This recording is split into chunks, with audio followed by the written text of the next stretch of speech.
Alright, I finally determined how to calculate how free a country is. And this is how you do it. First, you see how many people are living under the terms of shackles and chains, of actual bondage, captivity, and you've got two ways to calculate this. One is overall number of people. Second is per capita. Well, here in the United States, we've got more people shackled and chained per capita and across the board than any country in the world. And that just must mean we're the freest country in the world. That's what I think. I think that it means that we're the freest. That's what I think. So when you're out there and you're thinking, what does it take for a country to be free? What historically speaking has separated one country from another and made countries great? And just remember, it was how many people were held in captivity needlessly. Those are the countries that stand out in history as being truly great. So right now the United States has more people in prison than China, with over 1 billion less population, and still have more people in prison than they do. And I just think about it every day, and I can't even explain how crazy it is. I mean, just to sit here and think about it, I mean, it's just like, people just carry on in their daily lives, and we just go on and we just continue saying we're free, and you just turn on the music and the music's talking about how free we are, and they're still having baseball games and singing about how free we are, and just I wish that I could turn on the television and hear every single night about how realistically we're living in bondage. I mean, when you got millions of people living in chains and bondage, and that's not a problem, I mean, it's bizarre. It's bizarre. And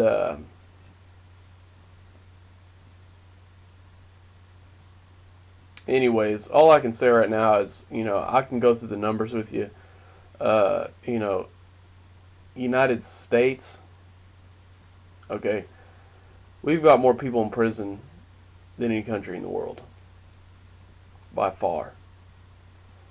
But not only that, but it just keeps getting worse. And the point of the matter, and I can sit here and I may go through all the statistics with you about how, drug use goes up when you do this, violence goes up when you create a black market, a vicious black market that thrives on violence, or enforces its own right to property through violence, because we can't, construct alternative jails out here for a black market. That just, but, so all that happens.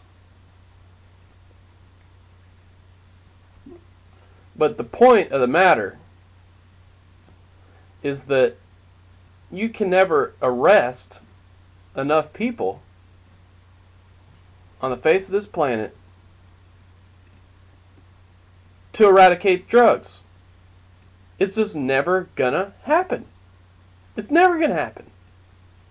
So even if you incarcerate it, it's not even an incarceration. That's reserved for, roidhead idiots who want to feel important while they're out there bashing in innocent people's skulls on the side of the road. No, incarceration, it would be more enslavement. But, okay, regardless, okay, if it's a point of debate, if you took half the United States population and slammed them away, you're still gonna have drugs are still gonna exist in the population. That even if you took 50%, even if you took 75% of this country's population and put it in prison and put it in a gulag and enslaved it, capped, whatever. 90%, even if you took 90%, 90%, 90%, 90%, 90%, 90%, okay,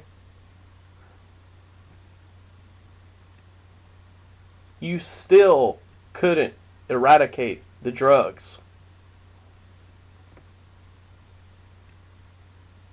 You would have to literally drop a nuclear bomb on this country, on the face of this continent, and then you'd have to bomb the rest of the world. Just nuclear bomb the whole world. That's a war on drugs. That's a successful war on drugs. Nuclear attack the entire planet. That's your only possible chance to eradicating drugs from the face of this earth. That's it.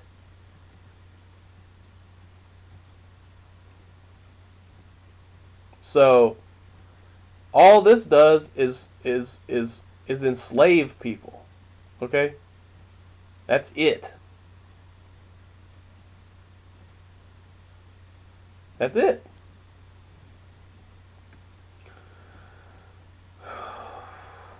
And, the problem here is that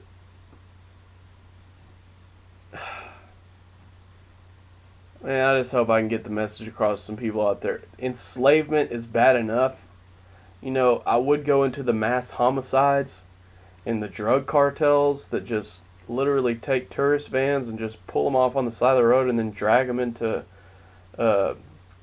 gladiatory fights where they have to kill each other with pickaxes and hammers.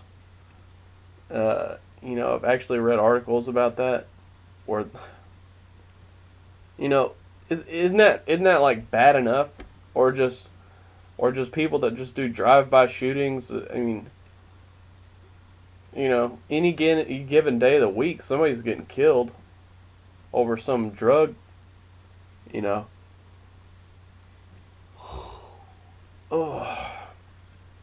over some drug prohibition related scenario. I mean, even any given day of the week, somebody's going to prison for some kind of crime that stems from this. I mean, how many people does it need to be, man, before you start feeling some kind of compassion?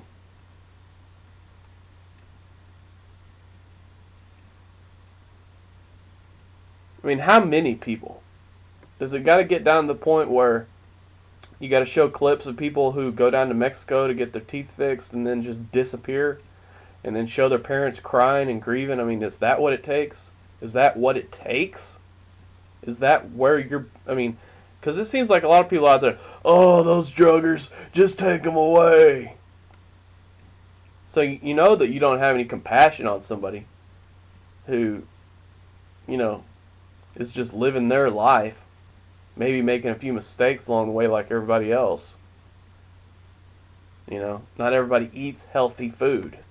You want to start putting everybody in prison for not eating healthy food? I mean, it wouldn't surprise me. Wouldn't surprise me at all.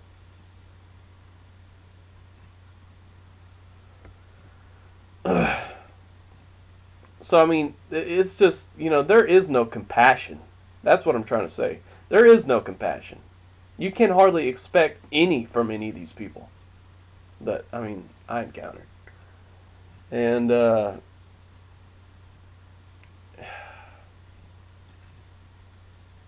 it's just frustrating. A lot of these idiots, it's just so frustrating.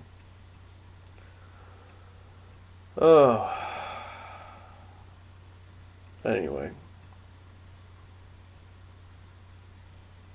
That's a personal grieving process, when you gotta sit around and, think about, the problems of the world today is that we can't even end slavery. And then everything else is just, well beyond even reach, because you can't even get slavery out of the way.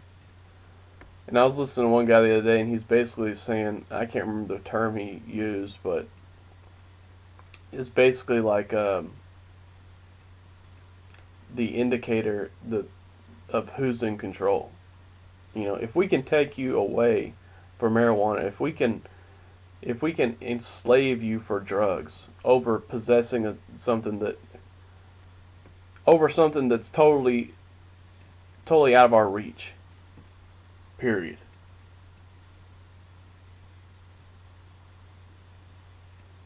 Then,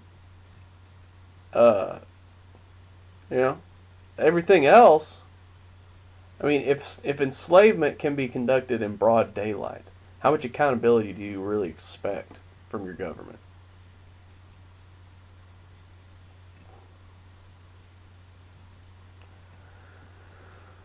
So, shouldn't be much, but anyways, that's all I got.